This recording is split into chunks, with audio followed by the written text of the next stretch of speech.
तो आज इस वीडियो में हम रैंक करने वाले हैं लुकिज्म के टॉप 20 स्ट्रॉन्गेस्ट कैरेक्टर्स को। हो बहुत हेट पड़ने वाली है कमेंट्स में, बट हु केयर्स। तो देखो, इस लिस्ट में हम सिर्फ जिंदा कैरेक्टर्स की ही बात करेंगे और मैं अगेन से बोल देता हूँ, जिंदा कैरेक्टर्स जो मरे नहीं है, अभी भी जिंदा है। नहीं तो कोई कमेंट करेगा भाई शिंगन कहाँ है, शिंगन मर चुका है, उसके भाई ने उसकी मारी थी, उसे मारा था। कोई कमेंट करेगा शोंगज्यूक कहाँ है, जा पानी में है, ढूंढ ले। तो जोक्स अपार्ट स्टार्ट करते हैं मेरी लिस्ट को, एंड ये लिस्ट मेरे पर्सनल ओपिनियन पर बेस्ड होगी, ये बात याद रखना। इस लिस्ट की रैंकिंग मेजरली दो ही फैक्टर्स पर होगी, number first feats and number second narrative statement. तो let's start. Number 20 Eli Jang, hostel का बिग डैडी। देखो, मेरा मन करे तो मैं एली को टॉप 10 में रख दूं, बट हमारे पास एली की कोई अच्छी फीट है ही नहीं, जो है वो सारी पुरानी हो चुकी है। एली के पास है beast mode and Ellie train हो रखा है टॉम ली से और साथ में गन से भी। तो ओवरऑल अभी के लिए एली नंबर 20 की पोजीशन डिजर्व करता है। नंबर 19 जैक ली। हमारे आयरन फोर्ट्रेस के सक्सेसर के पास कोई एक्स्ट्रा ऑर्डिनरी टैलेंट नहीं है, उसके पास है तो सिर्फ और सिर्फ डिसिप्लिन। जैक ने बुशान के नंबर 2 शैंगबेक को एक बार के लिए ओवर पावर भी किया था। Number 18 Kuroda ryuhei। इस बंदे ने गन को इम्प्रेस कर रखा है and recently Hunt for workers में जब इसकी फाइट एक किंग से हो रही थी, तब इसने उसे काफी अच्छी टक्कर दी एंड बाद में जाकर रिवील होता है कि ये निंजा क्लैन से है, जिनकी टेक्निक्स का यूज करके इसने एक फर्स्ट जनरेशन के मिड टियर किंग को वन शॉट किया था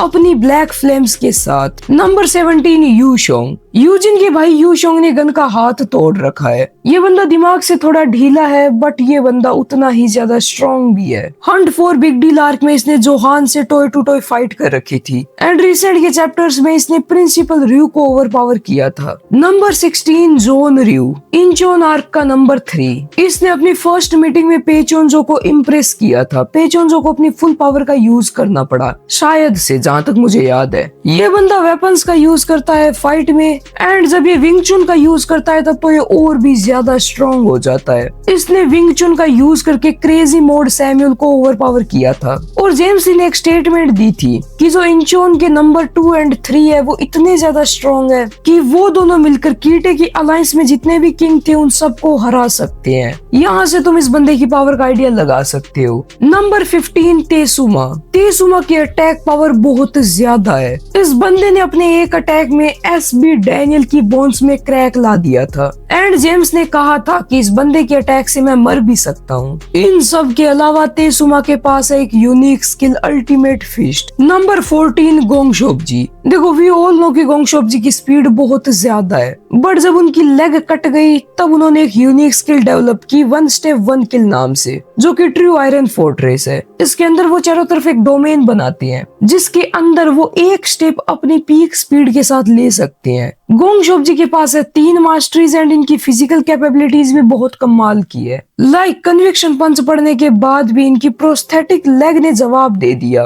बट ये बंदा नहीं आ रहा था। नंबर 13 जेक किम। इस बंदे ने अपने बाप से इनहेरिट कर रखी है कन्विक्शन की पावर, जिसे करंट टाइम में जेक अपने एमएमए में भी मर्ज कर सकता है। इंचोन आर्क में हमारे जेक किम ने मूगैक को हराया था, जिसे पेन फील नहीं होता। देखो, जेक ओवरऑल काफी ज्यादा स्ट्रॉन्ग है, बट मुझे बैटल आईक्यू उसका थोड़ा कम लगता है, इसीलिए उस लिस्ट में मैंने इसे थोड़ा नीचे रखा है। Number 12 Samuel CO. इस बंदे ने जब फर्स्ट टाइम अपना क्रेजी मोड अनलॉक किया था, इसने तीनों क्रू लीडर को एक साथ हराया था, Ollie Wang, Johan Seong and Jake Kim. Incheon arc में हमारे सैम्यूल ने जॉन से फाइट की थी। अब इनकी फाइट काफी बढ़िया चली थी। लाइक सैम्यूल ने अपने क्रेजी मोड के साथ बेस रयू को ओवर पावर कर दिया था, बट रयू जैसे ही विंग चुन का यूज करता है वो सैम्यूल को ओवर पावर कर देता है एंड तब हमें रिवील होता है सैम्यूल का एक और नया मोड, हार्मोन कंट्रोल। इसमें वो अपनी स्ट्रेंथ की मास्टरी को भी अनलॉक कर लेता है एंड इस मोड में सैम्यूल ने जॉन रयू को बहुत इजीली डिफीट कर दिया। सैम्यूल की रो स्ट्रेंथ भी बहुत ज्यादा है उसके हार्मोन कंट्रोल मोड में। फॉर एग्जांपल, उसकी ग्रिप से पेचोनजो खुद भी नहीं छूट पाया था। और अगर सैमुअल का जो ये हार्मोन कंट्रोल मोड है इसे अपने फुल पावर पर दिखाया जाए तो सैमुअल और भी काफी ऊंची पोजीशन डिजर्व कर सकता है। बट अभी के लिए लैक ऑफ फीट्स एक रीजन है कि वो इस लिस्ट में इस पोजीशन पर है। नंबर 11 किंग मेकर जे। ये बंदा जेम्स ली का खास आदमी है, हमेशा अंधेरे में उसके पास ही बैठा रहता था। जे के पास थी 3 मास्टरीज एंड हमने उसकी यूनिक स्किल भी देखी थी। इसी के साथ इस बंदे का बैटल आईक्यू काफी अच्छा है और इंटेलिजेंस भी काफी ज्यादा है। बट इसने ओपोनेंट ही गलत चूज कर लिया था, टॉम ली, वो भी रेज मोड वाला। नंबर 10 जैग्योना। देखो जब से जैग्योना एंड जेम्स ली की फाइट हुई है तब से लोग जैग्योना को फ्रॉड समझने लगे हैं, बट ये चीज एक्चुअल में गलत है। बुशान आर्क में जैग्योना ने बुशान के नंबर 4 को 1 शॉट किया था, सीधा 1 शॉट। एंड बुशान का नंबर 4 वीक बिल्कुल भी नहीं था, वो बंदा बीस्ट मोड वाली एली ज़ैंग को ओवरपावर कर रहा था। इवन उसके बाद हमारा जैग्योना without using his full strength पूरी एलाइड से भी भिड़ा था। हमारे जैग्योना के पास है 3 मास्टरीज, इसके अलावा overturning void technique and death kick जैसी इतनी खतरनाक यूनिक स्किल्स भी है। नंबर 9 चांगशुओ, द व्हाइट क्रो, जोलाडो का किंग, जो कि है एक असैसिन। अगेन से जब से इसने हमारे जिन्यू अंकल से फाइट किए लोग इसे वीक समझने लगे हैं, बट आप लोगों को भूलना नहीं चाहिए कि जिन्यू पार्क कितना ज्यादा खतरनाक फाइटर है। चांगशुओ के पास है 4 मास्टरीज एंड 3 यूनिक स्किल्स। इस बंदे ने टॉम ली का हाथ काट रखा है एंड इसके अलावा इस बंदे का बैटल आईक्यू बहुत ही ज्यादा है। इन सब के अलावा अगर इस बंदे को मिल जाए प्रिपरेशन टाइम तो बंदा एक मॉन्स्टर से कम नहीं है। चांगशु ने मैंडियोक को नो डिफ कर रखा है एंड इसने डैनियल को भी ट्रैप किया था। नंबर 8 मैनेजर किम, एक बहुत ही स्किल्ड असैसिन एंड सीक्यूसी के मास्टर। मैनेजर किम मानवा के रिसेंट चैप्टर में हमने मैनेजर किम के पास एक यूनिक स्किल भी देखी है। देखो मुझे पता है कि मैनेजर किम बहुत ज्यादा स्ट्रॉन्ग है, बट जैसा कि मैंने वीडियो की स्टार्टिंग में ही बताया था हमें चाहिए फीट्स और वो भी ऐसे हो जिनसे हम रिलेटिव स्केलिंग कर सके। जबकि मैनेजर किम मानवा में तो मैनेजर किम के बहुत तगड़े तगड़े फीट है, लेकिन लुकिज्म में मैनेजर किम के कोई तगड़े फीट नहीं है। ना ही मैनेजर किम के पास लुकिज्म में कोई नैरेटिव स्टेटमेंट है। इवन लुकिज्म में तो मैनेजर किम ने ऐसे स्टेटमेंट दे रखे हैं जो उनको खुद को ही डाउन स्केल करते हैं।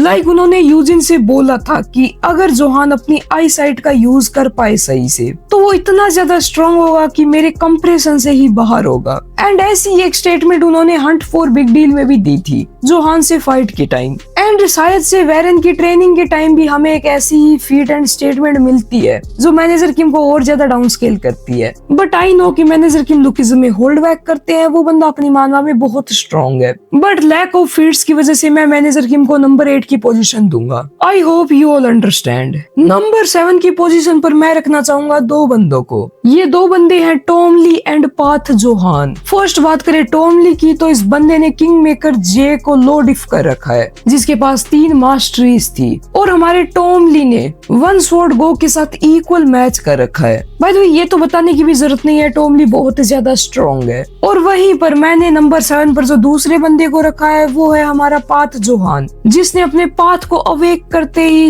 एड्रेनलिन गन को कम्प्लीटली आउट क्लास कर दिया था, पर वो स्टेमिना इश्यू की वजह से खुद से ही नीचे बेहोश हो गया। जोहान ने अपना पाथ अवेक करने से पहले ही गन से बहुत ज्यादा मार खा ली थी इसीलिए। एंड देखो जोहान के पास अपना यूनिक पाथ है, लोंडा बहुत ही ज्यादा स्ट्रॉन्ग है उसके साथ। अब काफी सारे लुकिज्म फैंस इस पॉइंट पर डिसअपॉइंट होंगे मुझसे क्योंकि उनके अकॉर्डिंग टॉम ली ज्यादा स्ट्रॉन्ग है। तो देखो for a particular moment Tom Lee ज्यादा स्ट्रॉन्ग हो सकता है, बट पाथ जोहान ऐसा बंदा है जिसका टैलेंट बहुत हाई है। वो मिड फाइट में ही अपनी लिमिट्स को पुश कर सकता है एंड और ज्यादा स्ट्रॉन्ग हो सकता है जैसा कि उसने गन के साथ फाइट के टाइम किया। एंड भूलो मत कि जोहान का थ्रेशहोल्ड इतना हाई है कि अभी तक उसने एक भी मास्टरी अचीव नहीं की है। इस बात से आप जोहान के पोटेंशियल एंड टैलेंट का आइडिया लगा सकते हो। फिर नंबर 6 पर भी मैंने 2 बंदों को रखा है। फर्स्ट है हमारे जिन्यूंग पार्क एंड सेकंड पाथ डैनियल। सबसे पहले बात करें जिन्यूंग पार्क की तो उन्होंने चांगशु नो को लो डिफ कर रखा है और मैंने इस लिस्ट में पहले ही बात कर ली है कि चांगशु कितना ज्यादा स्ट्रॉन्ग किंग है। इवन जिन्यूंग पार्क यूनिक स्किल्स को भी कॉपी कर सकते हैं एंड वो गैप्रियोंग किम एंड शिंगेन को भी कॉपी कर सकते हैं। वहीं पर बात करें हमारे पाथ डैनियल की तो डैनियल का पाथ बहुत ही ज्यादा ब्रोकन है एंड बंदे ने अभी तो अपनी लिमिट्स को भी इतना इतना पुश किया है कि डैनियल पहले से बहुत ही ज्यादा स्ट्रांग हो चुका है। इवन बंदे ने कीटे किम से इंज्यूर्ड कंडीशन में फाइट की थी। जस्ट इमेजिन डैनियल हेल्दी होता बिल्कुल, और फिर वो इतनी ज्यादा लिमिट्स को पुश करता। तो मैं भी यहाँ पर भी आप लोग समझ गए होंगे कि क्यों मैंने जिन्यूंग पार्क एंड डैनियल को सेम पोजीशन पर रख लिया है। देखो एक्चुअली में यहाँ पर दो फैंडम के बीच में भाषण चल रही है लुकिज्म कम्युनिटी में। सबसे पहले जो कि प्री जनरेशन को स्ट्रॉन्ग मानते हैं, एंड सेकंड वो जो पाथ यूजर्स को स्ट्रॉन्ग मानते हैं। इसीलिए जोहान एंड टॉमली के बीच में कौन ज्यादा स्ट्रॉन्ग है, जिन्यूंग पार्क एंड डैनियल के बीच में कौन ज्यादा स्ट्रॉन्ग है, ये डिबेट काफी ज्यादा चलती रहती है। दोनों के पास ही अपने अपने पॉइंट्स है और अपना पर्सपेक्टिव है। Number 5 UISB Daniel, the perfect body the perfect weapon. ये बंदा यूज करता है हाईली सोफिस्टिकेटेड टेक्निक्स का। UI डैनियल सेकंड जनरेशन के लोंडो को ऐसे धोता है जैसे वो कोई बच्चे हो। देखो वैसे तो UISB डैनियल नंबर 1 पर भी आ सकता है इस लिस्ट में, या फिर और ऊपर भी आ सकता है, बट पहली बात ये बंदा 1 साल से लुकिज्म में दिखाया ही नहीं गया है। दूसरी बात, जिस तरह से PDG सेंसेई इसे नर्फ करते हैं भाई, इस बंदे को लोग फ्रॉड बोलने लगे हैं। फॉर एग्जाम्पल गो किम से फाइट के टाइम बेहोश हो गया, उतने ज्यादा इंज्यूर्ड गन से हार गया। इसीलिए अभी के लिए ये बंदा नंबर 5 पर ही ठीक है। लिस्ट में आगे बढ़ने से पहले मैं 2 बंदों को स्पेशल शाउट आउट देना चाहूंगा। नंबर 1 सोफिया, जिसकी ब्लड लाइन को वर्ल्ड की स्ट्रॉन्गेस्ट ब्लड लाइन बोला जाता है। एंड सेकंड नंबर पर ब्रैकडेक, जिसने एक मार्शल आर्ट का पीक अचीव कर लिया है। ब्रैकडेक का फैन खुद हमारा गन पार्क था। Even king of under world ने भी ब्रैकडेक की तारीफ कर रखी है। तो तुम ब्रैकडेक का ओरा समझ सकते हो। खुद स्ट्रॉन्गेस्ट बंदे जिन्हें हम स्ट्रॉन्गेस्ट मानते हैं वर्ष में, वो खुद ब्रैकडेक के फैन है। बट देखो प्रॉब्लम ये है कि सोफिया एंड ब्रैकडेक, इनकी कभी भी हमें अच्छे से पावर दिखाई नहीं गई है।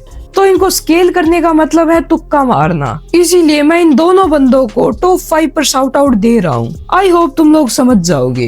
नंबर 4 कीटे किम, एक ट्रू मॉन्स्टर जिसके पास हाईएस्ट रो पावर है पूरे लुकिज्म वर्स में मेरे अकॉर्डिंग। इस बंदे ने one of the strongest king Ji Chang Kwak को नो डिफ कर रखा है। बुशान आर्क में इस बंदे ने क्या ही आतंक मचाया था। अपनी फुल पावर का यूज किए बिना ही एक एक मुक्के में सबको सुला देना। और रिसेंट चैप्टर में इसने अभी हमारे डैनी डैनियल को हराया है। ऊपर से इस बंदे के पास जो ब्लैक कलर का ओरा है इसके अटैक्स में, वो तो अभी भी एक मिस्ट्री है। Number 3 gun park, the shero ओनी यामाजाकी क्लैन का सक्सेसर एंड शिंगेन का बेटा। इसके पास है black bones, UI mode and speciality UI mode. और मैं अपना एक पर्सपेक्टिव पहले ही क्लियर कर देता हूँ। गन इस लिस्ट में नंबर 3 की पोजीशन पर है जस्ट बिकॉज TUI मोड की वजह से। कीडे किम से ऊपर भी मैंने इसे सिर्फ और सिर्फ TUI मोड की वजह से ही रखा है। और देखो गन की एक और सबसे खतरनाक चीज है उसका ग्रोथ फैक्टर। गन एक ट्रेनिंग जीनियस है जो खुद भी हमेशा स्ट्रॉन्ग होता रहता है। इसने पूरी सेकंड जनरेशन का हंट कर रखा है। 4 मूनलाइट टेक्निक वाले गो एंड UISB डैनियल को भी हरा रखा है। Number 2 James Lee, the genius, the ultimate master mind. इस बंदे ने फर्स्ट जनरेशन का हंट किया था without getting a single scratch. Even खुद जेम्स ली के ओपोनेंट भी उसकी तारीफ करते हैं। जब डैनियल जी चैंग क्वैक से फाइट कर रहा था उस टाइम डैनियल जेम्स ली को कॉपी करता है। तब जी चैंग बोलता है कि बेटे तुझे क्या लग रहा है, तू इस वक्त क्या कर रहा है। देख मैं मानता हूँ तू टैलेंटेड तो है, बट वो पर्सन अलग है। चाहे तू हजारों फाइटर्स को कॉपी कर ले, पर जो वो अकेला कर सकता है वो तू कभी नहीं कर सकता। ऐसा ही करके कुछ बोला था। इसके अलावा हमारा जेम्स ली यूज करता है इनविजिबल अटैक्स का। जेम्स ली के पास अपना खुद का यूनिक पाथ है एंड मैं इसे लुकिज्म का स्मार्टेस्ट कैरेक्टर मानता हूँ अभी के लिए। इस बंदे का टैलेंट बिल्कुल इनसेन है एंड बैटल IQ बिल्कुल ही डिफरेंट लेवल पर है। इसने जेग्योना को नो लो डिफ किया था। इसके अलावा जेम्स ली की एक बात है जो मुझे बड़ी खास लगती है कि जेम्स ली कभी भी अपने फुल पावर का यूज करता ही नहीं है फाइट में। जब ये बंदा श्योंगजुक से फाइट कर रहा था तो स्टार्टिंग में इसका एक हाथ अपनी पॉकेट में था। इवन प्रेजेंट टाइम में जब जब जेम्स ली की फाइट हुई है तब इस बंदे ने कभी भी स्ट्रेंथ मास्टरी का यूज ही नहीं किया। लास्ट टाइम इसने सिर्फ चोलियंग आर्क में किया था जब इसने स्ट्रेंथ मास्टरी को अनलॉक किया था। जेम्स ली अपने आप को सुपीरियर दिखा रहा है और बंदा हर पॉसिबिलिटी को सीरियस लेता है। फॉर एग्जांपल जेग्योना को उसने अपने लिए एक थ्रेट बताया था। और इन सब के अलावा जेम्स ली ने जेग्योना से फाइट के टाइम बोला था कि अभी मैं अपने पीक पर हूँ। मतलब अभी के लिए हमारा जेम्स ली अपने प्राइम में है। That's why he deserve number 2 position. अब देखो मैं चाहूँ तो जेम्स ली को नंबर 1 पर भी रख सकता हूँ, पर एक बंदा है जो अभी के लिए मुझे लुकिज्म में बहुत ही ज्यादा स्ट्रॉन्ग लगता है